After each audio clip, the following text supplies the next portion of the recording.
The Miami Heat might have done it again and found themselves a star in the mid-first round of this past draft as they were able to select Jaime Jaquez Jr. out of UCLA 18th overall. And that's very important, especially because they were coming off a very disappointing offseason as they were unable to acquire the talents of Damian Lillard, and they lost a lot of key role players off a team that was just able to reach the NBA Finals. So they came into this season with a lot more questions than answers. But with the way this rookie has played, he's been more than they could have asked for, as he is the reigning two-time Eastern Conference Rookie of the Month so far this season. Somehow, some way, they always tend to find these players that seem to be a bit overlooked and have questions about their overall fit in the NBA, but they bring them into their culture and they just seem to become great players. And Jaime is no different, as he's shown a lot of flashes so far this season that he will not only be a very good NBA player for a long time, but in my humble opinion, I think he has star potential. In today's video, we're going to take a look into some film of Jaime and talk about what has made him so successful so far this season. Now, make sure you leave a like and subscribe to the channel and stay tuned for more content just like this. So far this year, the Miami Heat has remained extremely competitive in the East as they currently hold the 5th seed, and that has a lot to do with the play of their rookie Jaime Jaquez Jr. Coming into the league, Jaime had already played 4 years at UCLA, and it's very evident every time you watch him play basketball because he plays with so much patience, poise, and maturity out there on the floor, and he has a really elite basketball feel and basketball IQ. His versatility to go along with his basketball IQ and his feel for the game allows Eric Spoelstra and the Miami Heat to utilize him in various lineups out on the floor. The most important tool for Jaime Jaquez this season has been his ability to score without the basketball, because the Miami Heat typically don't run a lot of plays for him to score, but his understanding of space and when to cut and when not to cut has really helped him score a lot of easy buckets at the rim, as well as the defense never seems to be able to speed him up into any bad decisions, so he's been really effective on the floor when he has played. You see on this play right here, Kyle Lowry is pushing the ball up court on a semi-fast break, where if you notice, Jaime Jaquez is already starting to make his decision to cut right here when his defender, RJ Barrett, is caught ball watching, and he does a really good job of slipping back door to give Kyle Lowry the angle to pass, where Jaquez is then able to find Bam Adebayo on the roll.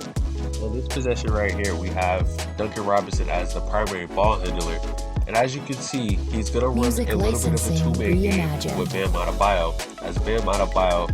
acts like he's going to go set the screen on DeMar DeRozan, which then opens up a baseline drive for Duncan Robinson, which he's able to draw 3 defenders who all get caught ball watching, and Zach LaVine, Alex Caruso, and Kobe White. And Jaime Jaquez is going to slip right into this open space in the paint to give Duncan Robinson an angle to pass and set Jaime Jaquez up for an easy finish. Jaime Jaquez Jr.'s patience in the post is very admirable for a rookie. As you take a look on this possession, Jaime Jaquez gets the ball on the left elbow, and before he even makes a move, he turns and faces his defender because he wants to be able to read the defense as well as the help side defense in case anyone comes over to double. And as Jimmy Butler cuts through the middle of the defense to clear out space for Jaime Jaquez to make his move, he then immediately attacks the middle, the open space in the middle, and spins back baseline for this and one bucket. The Miami Heat do not have many players that can effectively create their own shot, as well as create consistent rim pressure without the use of a ball screen or a dribble handoff. But Jaime Jaquez has been super efficient in his role this season, and as you can see on this play right here, he notices very early in the possession what Jordan Poole is trying to do, as he's getting physical with Jaime behind the three-point line in an attempt to speed him up to force a turnover. But he utilizes the behind-the-back dribble to not only create the space necessary but to get Jordan Poole on his hip. And then from there, he utilizes that 6'6", 6'7", 225-pound frame to overpower Jordan Poole as he drives past him to get to the basket. And then once he's there, he makes a super strong move to finish over the big and draw the foul for an and one. On this play right here, the initial action looks like it's going to be a Jaime Jaquez and Orlando Robinson pick and roll at the top of the key with two shooters spread along the wing and corner area. But the Miami Heat do a good job of sneaking Duncan Robinson along the baseline as he now comes up to set the back screen on the screener's man, which is Miles Turner. And this is in order to create the matchup advantage that the Miami Heat are looking for, which is Jaime Jaquez versus the smaller guard. And in this case, it's Andrew Nembhard. So as soon as Jaime recognizes he has the matchup that he now wants, he immediately takes Andrew Nembhard to the post and attacks using his size and strength advantage to get to the turnaround mid-range shot that he was looking for as he scores this bucket.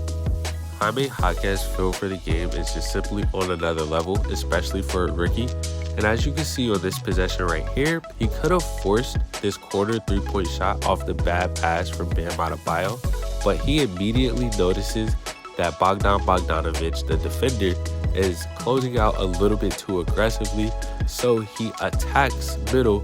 which creates a trail position for his defender. And as soon as he feels Bogdanovic on his hip, he goes to his patented spin move baseline to finish over the top. And as you can also see, his size and strength comes into play here again as he powers through the contact for the and one. On this play right here, you notice that Josh Richardson is trying to get the ball to Bam Adebayo in the post because Bam is being guarded by a smaller guard, which is a mismatch for him down low. But what Jaime Jaquez recognizes is that LaMelo Ball, his man that he's being defended by, is now leaving him to go help defend Bam Adebayo in the post, which gives him ample space and room to make this baseline cut to receive the pass for the easy dunk. Jaquez Jr. is also a really effective secondary playmaker, especially when he has the ball in the post for the Miami Heat, and its basketball feel and IQ is on display every time it seems, especially on this possession right here when Kyle Lowry gives him the ball down low and he immediately attacks the mismatch as he recognizes he has the smaller guard defending him as he spins baseline to draw the help defender, which then allows him to make the pass to Thomas Bryant for the easy dunk. Music licensing. Jaime has a really deceptively fast first step, and he utilizes it very often as a way to help him get to the rim.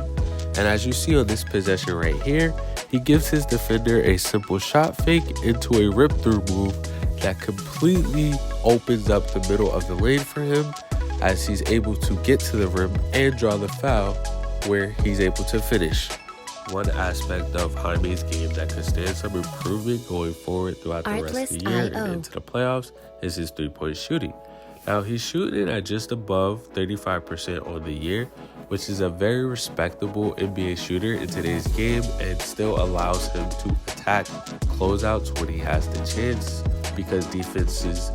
can't just leave him open. But what I noticed watching film is that when defenders close out hard and speed up his shot preparation, his accuracy takes a nosedive as he's only shooting the three ball at just under 29% on the year on contested attempts versus 42% on wide open looks from three-point range. It's worth noting that Jaime Jaquez Jr. not only leads the Miami Heat in fourth quarter minutes played, but he is one of the leaders in the NBA in fourth quarter minutes played so far this season. I do see his role potentially expanding as we get closer to the playoffs because he's become a vital piece to the Miami Heat's success this season. On the offensive end of the floor, Jaime seems to do everything within the flow of the game, and he's never really forcing a shot or making a bad pass, which causes turnovers. And I do think that his offensive versatility will keep him on the floor, and it allows Eric Spoelstra to use him in an assortment of different lineups because he can do so many different things, and he's always trying to make the right play.